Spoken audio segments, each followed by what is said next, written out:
Hello everyone, this is Allegedly Caleb, and we're back with another Panzer Campaigns Game of the Week sale. So the winter sale has officially ended, and now we are back with Game of the Week sales. And this week, it is Minsk 44, the destruction of Army Group Center. So as you can see already, this game is not your typical Eastern Front German versus Russians game, German versus Soviets game. This game, the Germans are severely under strength, and if you're a German player and you are looking for a good challenge, this is probably the game for you. Because even against the AI, that's the big key here, even against the AI, you're still probably going to struggle. So, let's take a look at the main campaign. So, selection, then we sort by length, go all the way down to the bottom. Okay, so this is the main campaign. There's one version of this one that's 168 turns. This one's been increased in size a little bit, just by a couple days, I believe. All right, and let's take a look. So this is the start of Operation Bagration. I think that's how you say it. 1944, roughly around the same time as D-Day is occurring. Maybe not at the exact same time, but around the same time, the Soviets launch their crippling attack into the Germans. They essentially shatter Army Group Center, and that is I don't want to say the beginning of the end on the Eastern Front, but it's close. The Eastern Front is never the same after this. So essentially what you're going to have is tons of Soviets, including a bunch of late war Soviet armor, against almost exclusively German infantry, and then they do have a bunch of Stugs. These guys are kind of everywhere. Other than that, there is not a single Panzer division that starts over here for the Germans. You will have one that comes in as reinforcements, but it's almost all primarily infantry, because at this point the Germans thought the Soviets were going to push in the south, so that's where all of their best forces were. So let's take a look at this map. Another thing you'll see, blue Soviet, red German. Why are there so many blues behind German lines? This is one of the games where partisans play a huge role. So you're going to have tons of these little partisan groups everywhere, just disrupting German lines, German communication, German supply, and they're all over the place. Now, they all start fixed, and slowly they will become unfixed.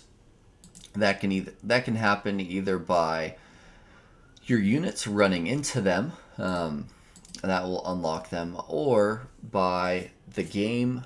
It has essentially times when units are locked. So you can see releases here. This is when a bunch of units on each side are released.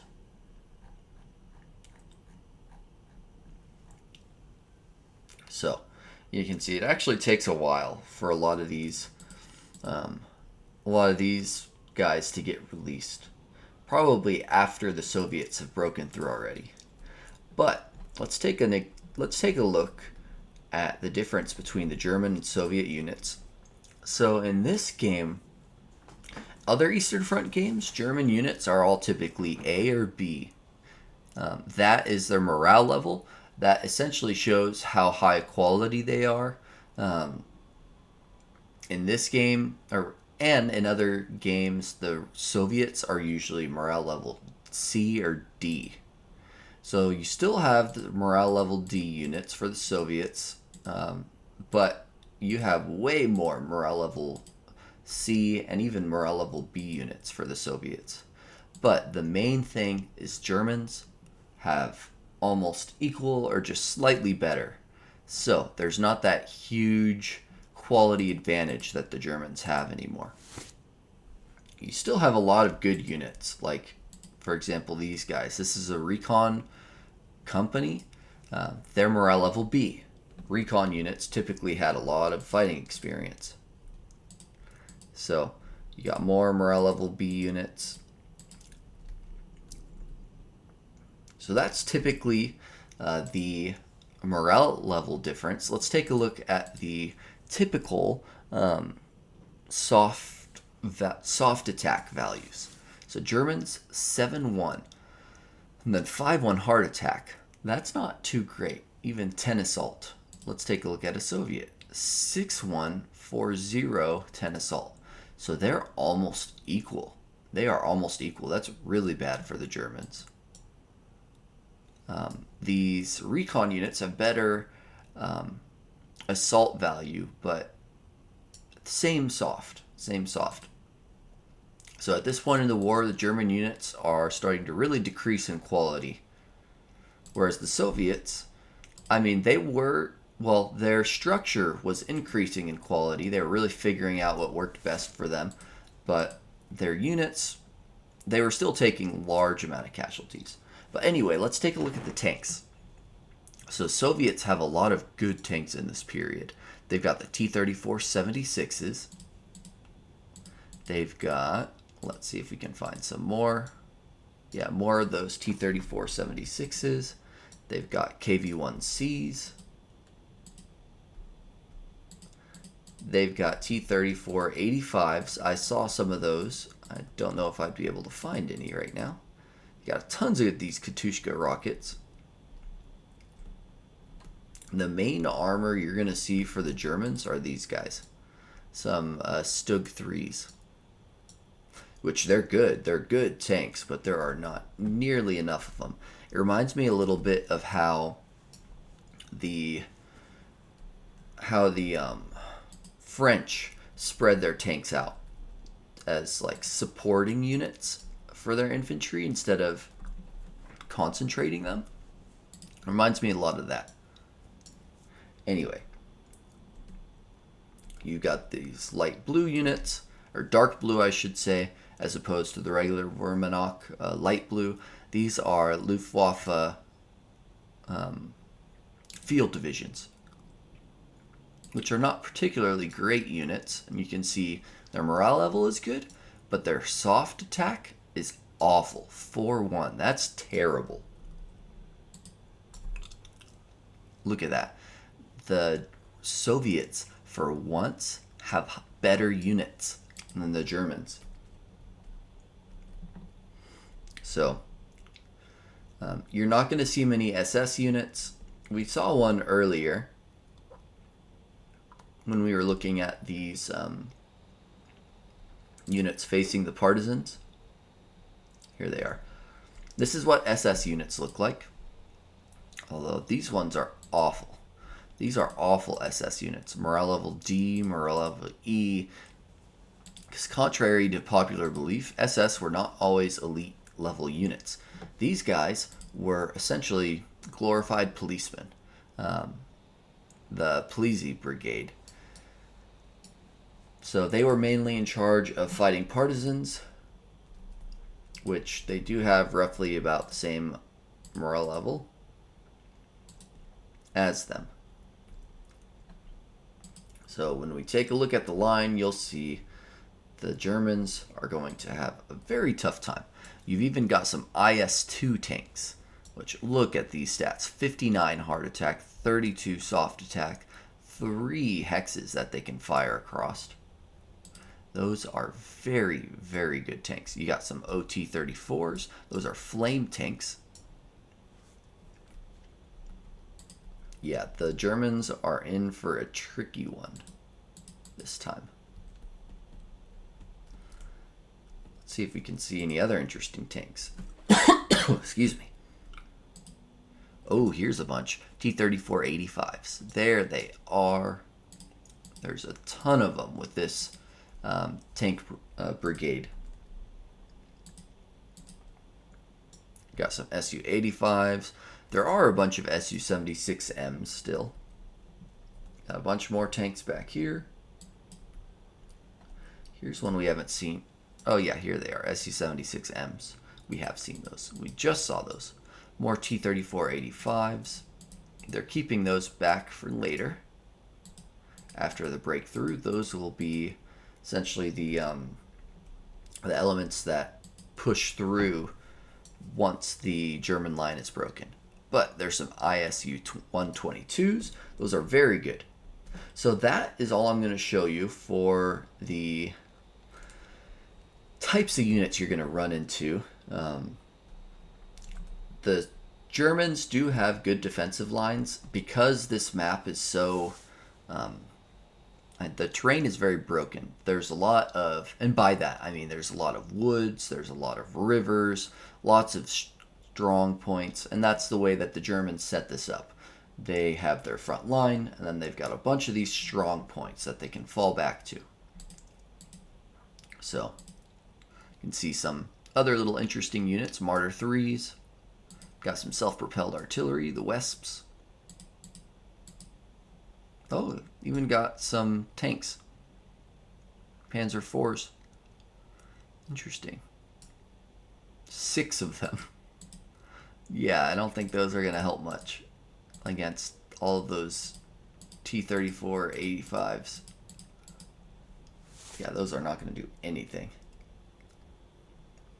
Although they're good. Those were good tanks if you saw the stats on them. Here's another strong point. So you'll see those a lot. And then the grand prize, Minsk. This is Minsk right here. Not a ton here right now, but eventually, if you're the Soviets, you want to get here without having too much enemy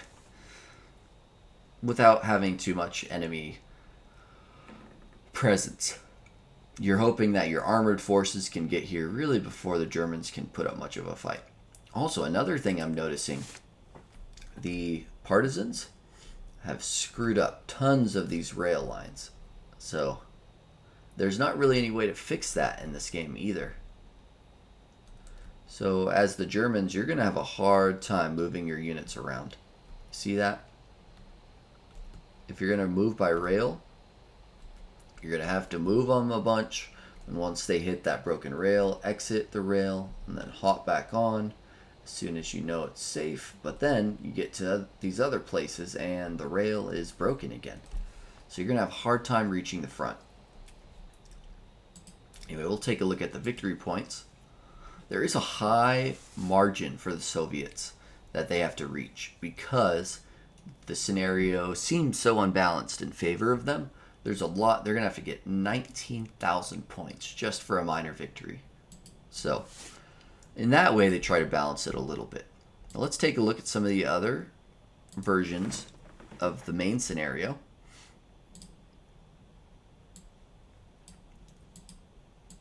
So here's the other version. This is the main campaign version, just a little bit smaller. That's the alt version. And this is the non-alt version. Essentially what that means is the alt version is a more updated version of the scenario. So I'm guessing these are the original scenarios, and then this was an updated scenario, Operation Bagration. Yeah, because you can see the authors are different right here versus him. Okay, and here's an alt scenario. In this one, you can see the Germans start with no fixed units. That means they'll be able to have more structure with how they move around.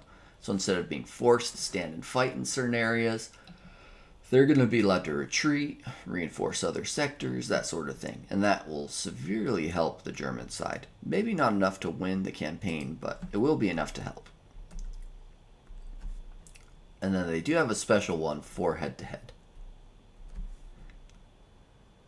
So, after those scenarios, which those are 129 turns, which is not too bad for a... And actually, these aren't even considered campaign-size games. You'll see they're just considered large scenarios, which is interesting. And then you've got a bunch of other scenarios, a bunch of other smaller ones. So the largest scenario after those big, large ones, the main scenarios, is 44 turns. Let's take a look at what this one looks like.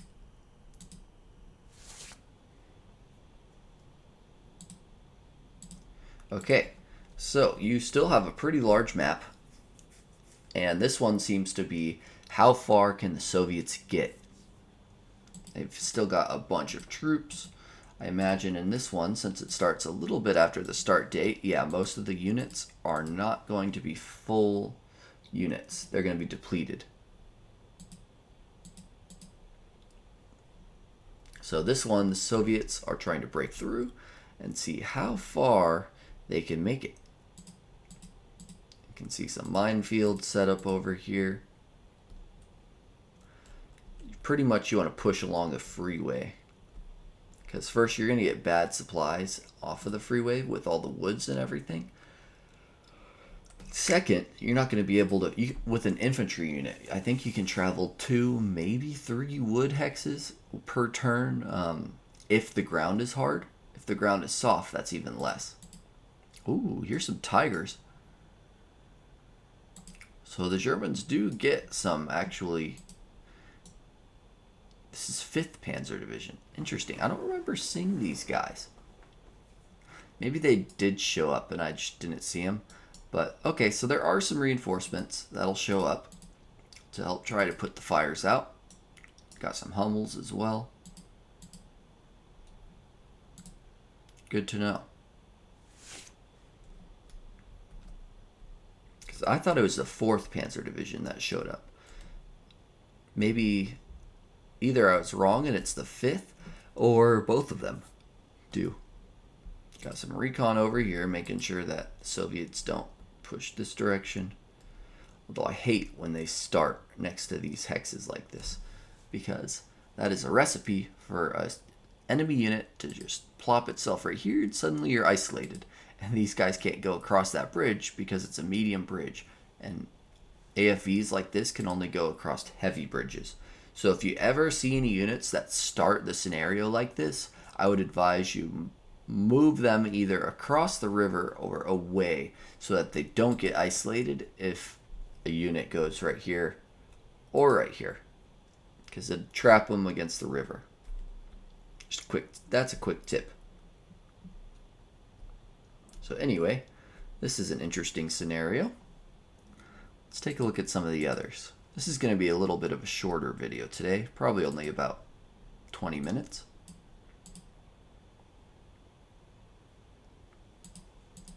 Got some alt scenarios. Here's one that's 30 turns, Crisis in the South.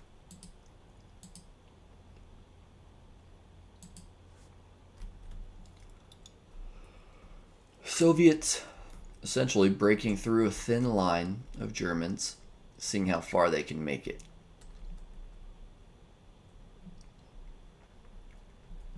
Your main goal as the Germans is to not let them isolate your units. If they can isolate your unit, that will probably be the main way they can eliminate them. Otherwise, your units can probably take a pretty good beating over time, but you do not want them to isolate them, because that will essentially mean that's another unit that you cannot plug the line with anymore, because there's nothing you can do to save it. Anyway, tons of good German units in this one. You can see, so this must be at the start of the actual big scenario, because most of the units have not been engaged yet. Excuse me. In fact, you can see over here, they're not even across the river over here. Okay, let's take a look at another one, and then we'll be done.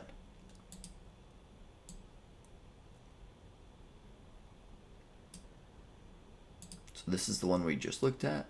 Let's look at this one. This one's 24 turns. Okay. Oh, interesting. This one's almost like a meeting, maybe not a meeting engagement, because the Germans, you probably don't want to move out of your positions towards the enemy. If anything, you'll want to move away from the enemy probably. But bunch of Soviet units Mostly you're going to want to follow along the roads. Germans are going to want to defend the roads. There's a tiny amount of partisans that the Soviets can use. Interesting.